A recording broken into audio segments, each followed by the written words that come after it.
as I was saying, when you don't stick to the scriptures, man, when you don't stick um, to what we trust to be, words inspired by God, written to the apostles, who were given the task of preaching and the sacred secret of the administration of God's grace, salvation by grace through faith in Jesus Christ alone, right?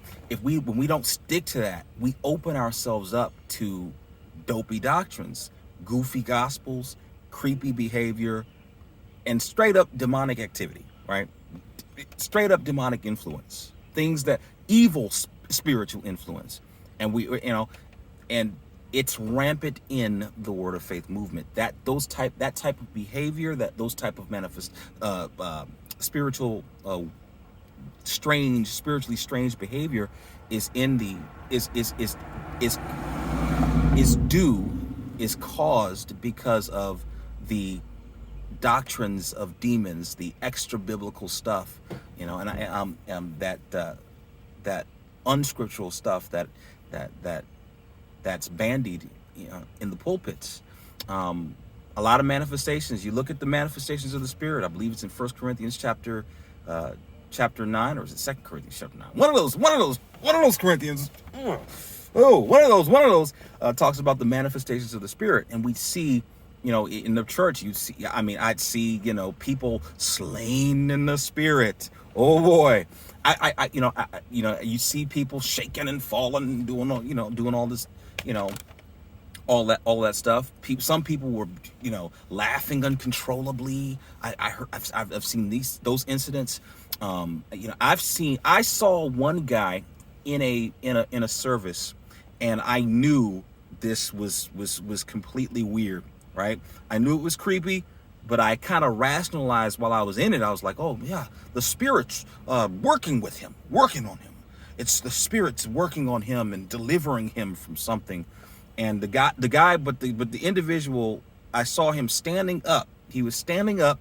He went from standing up to blasting backwards, right, onto his back, onto his head, like arching himself, lifting his legs, his thighs, his hamstrings up, feet on the ground, crawling backwards on his head, as if he were an animal darting across the floor.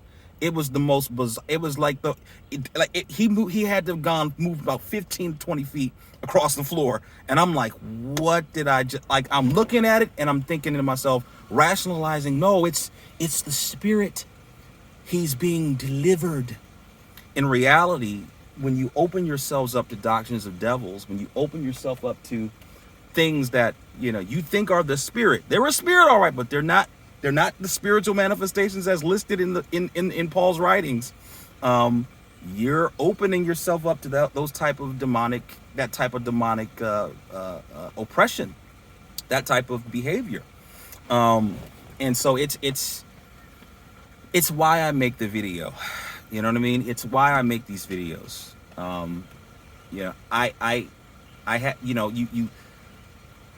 I want people to be in a place of peace, spiritual peace. When I say spiritual peace, I'm talking about the peace of, when I say spiritual, oftentimes that word is used in ways it's not meant to be used. It's used in, a lot of people think spiritual, like I said before, is fake. You know what I mean? I say spiritual peace. I'm talking about, the peace in things that you can't, in the abstractions, in things that you can't see, in your mind, in your heart, your mental state. These are things that you can't see, but you can see the manifestation of it, right? Invisible thing, like spiritual things in the Bible. When people talk about spiritual things in the Hebrew culture, they're speaking of things that are invisible yet influential, right? It's your mind, your thoughts are used interchangeably with spirit. The word spirit and soul are sometimes used synonymously, right? To talk about the driving force behind your decision making. It's not talking about an incorporeal life form or sentient being every time the word spiritual is used. It's not always talking about Yahweh necessarily, but Yahweh is called spirit because, one, we can't see him. He's everywhere. He fills heaven and earth. The heaven and heaven of heavens can't contain him, right? Yet we walk around and we don't see the individual that sits on the throne, that's seated on the throne, right? With the robe, with the train of his robe filling the temple. We don't see that right now. It's like it doesn't look as if he's here, but he holds everything together, right? He's spiritual. He's spirit, right? He's invisible yet influential, powerful, over the circumstances and over those things. So spiritual things are spoken of in the Bible in that way. Your thoughts are spirit. The breath that you take is called spirit, ruach, or pneuma, and I'm trying to know which enunciation or which pronunciation to use, pneuma or pneuma. I've heard both, but it's spiritual. You know what I mean? Your thoughts are, like I said, spiritual. Things are spiritual. So your spiritual peace. When I talk about your spiritual peace, that's what I mean by your peace, or I can just say your peace. But that's why I make this video, man. I mean, it's about knowing that, okay, yes, we do have peace with God. Everything may not be all right in your life right now. Everything may not be going the way you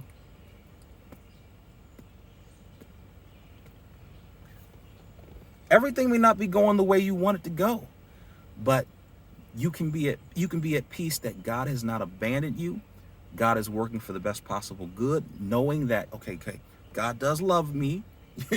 God is still working for the best possible good. And even if things go to hell in a handbasket, like God's promise for me being an immortal, me being like having a body like Christ's glorious body, me having, having life in the age to come, the 1,000-year reign in a position of rulership with Christ, those things are in the bag. That's guaranteed regardless of how your life looks right now. You will live forever. You will see God. You will live in the New Jerusalem with God himself. God himself will be your father, and you will be his child. And you are technically, we are his children. As John says in 1 John, now we are the children of God. We do not know what we shall be, not like, and I'm quoting John, but we know that when we see him, we will be as he is, right? We know it. If it weren't a guarantee, if we didn't know it, we cannot say that we know something we don't know. We know it. If there's any possibility that it's not a reality, that future that John speaks of, being like Jesus, if there's any possibility that won't come to pass in our lives, granted the revoking of your salvation, you lose your salvation by any chance, you know what I mean? If that's a possibility, then that verse is bogus. You can't say that any of that is true, because you don't know. You don't know if you'll lose it.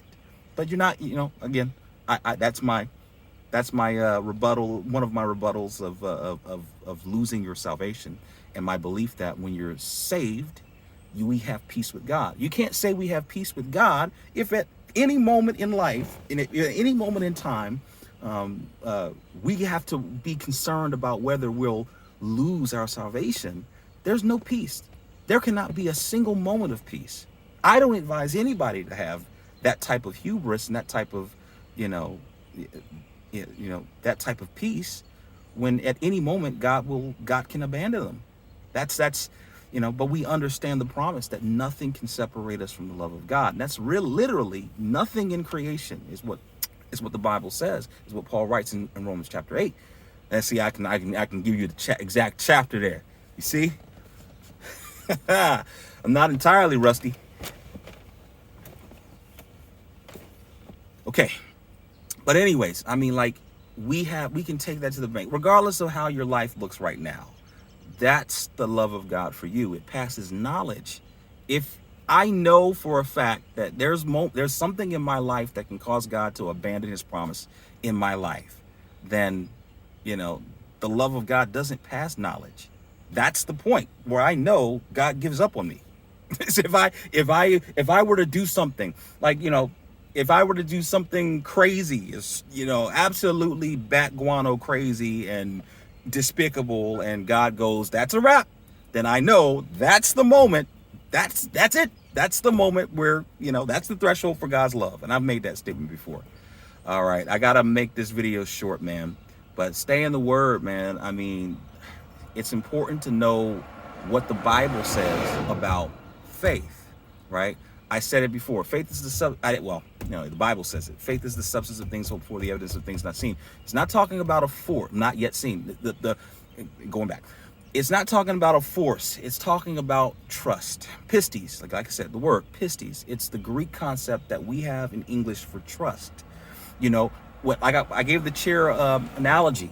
The reason faith is the substance of things hoped for and the evidence of things not yet seen is because what you're trusting in is what I trust in right now. What I'm trusting in the scriptures hasn't yet come to pass for me. I have not yet received a glorified body, or anything. If I go to a red light, and I trust that that when the light turns green, the other individuals are going to have red lights, and they're not going to drive, so I can move forward without getting into a collision.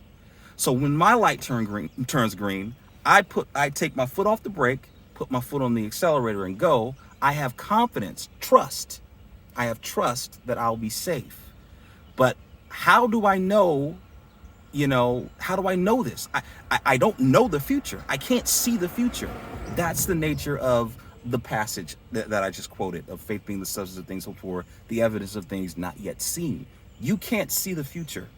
We make, through trust, we make plans for our day. We make plans, we use this biblical faith. We use biblical faith every day. We make plans for when we put our work uniforms together to get up and go to work in the morning. But you don't know that you're going to wake up and carry out any of those plans, but you trust it. You have an expectation, a hope of that thing. You have, I guess, the faith, the hope. Anyways, but you have a trust that, okay, if I get this together, if I put the work in for this, I got to use Tom to play the balls, Brady. Okay, here goes the Tom Brady. But Brady, he trusts that when he put the preparation in to be the best quarterback, can't deny his goatness anymore. The best quarterback ever, though Manning is my guy. Brady's got the W's. Brady's got the chips. He put the work in. Studied hours of film. Him and Manning do that. I mean, they're both known for their hard work. I'm a Peyton Manning guy. Manning for life. But anyways, but Tom Brady's goatness right now, man. I can't slide him anymore. Can't put anything back past it. Tom Brady put the work in. He watches the tape. He throws the football with his guys to get familiar with his wide receivers. He trusts that in the future, when they play games, a game they haven't played yet, they're practicing, but they're preparing for a game they haven't played yet. Trusting that, oh yeah, we'll know each other's routes. We'll know this playbook. We'll be on the same page. That's trust. That's the faith. That's the faith of the Bible. It's not magical thinking. It's not a force. It's not the rubbing the genie, the lamp so that the magical sky genie, gives you everything you ask for. It's something that moves you. Trust moves you. Doesn't move God. Your trust in God moves you. Yeah. All right. 14 minutes, part 2. Oh my gosh. Bless you guys.